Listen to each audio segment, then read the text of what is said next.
Zeba back with the finish. We're almost done. The tale of Despero. Chapter 52 in the title, Happily Ever After. What do you think is going to happen?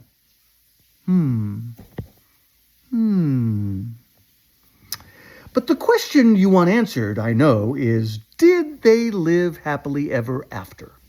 What do you think? Yes? No? Maybe? What of Roscuro? Did Roscuro live happily ever after? Well, the Princess P gave him access to the upstairs of the castle, and he was allowed to go back and forth from the darkness of the dungeon to the light of the upstairs. But alas, he never really belonged in either place, the light or the dark. I am afraid his sad fate of those whose hearts break and then mend in a crooked way. The cat, in seeking forgiveness, did manage to shed some small light, some small happiness into another light and another life. How? Said Roscuro. Well, the princess talked about the prisoner who had once owned a red tablecloth, and the princess saw to it that the prisoner was released. And Roscuro led the man up out of the dungeon and to his daughter, Miggerisot. Mig, as you might have guessed, did not get to be a princess, but, however, her father, to atone for what he had done, treated her like a princess for the rest of his life. And what about Despero? What happened to Despero? Did he live happily ever after? What do you think? Yes?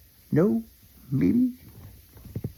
Well, he did not marry the princess. I'm sorry, he did not marry the princess. If that's what you mean by happily ever after, then no, he did not marry the princess.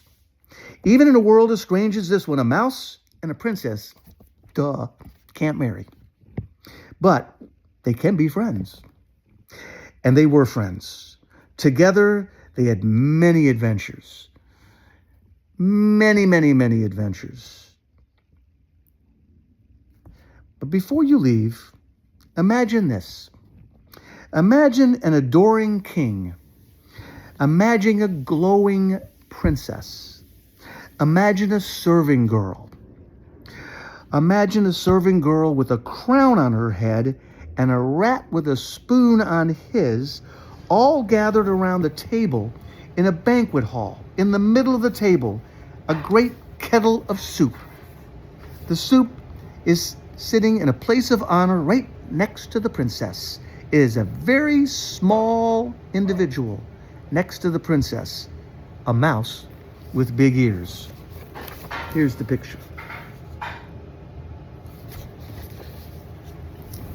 And peeking out from behind a dusty velvet curtain, looking in amazement at the scene before them, 4 other mice. Mon Dieu, look, said Antoinette. He lives, and he seems to be such a happy mouse. Forgiven, whispers Lester. Cripes, said Furlow. Unbelievable. Just so, says the Threadmaster, Hovis, smiling. Just so. And you know what? It is just so.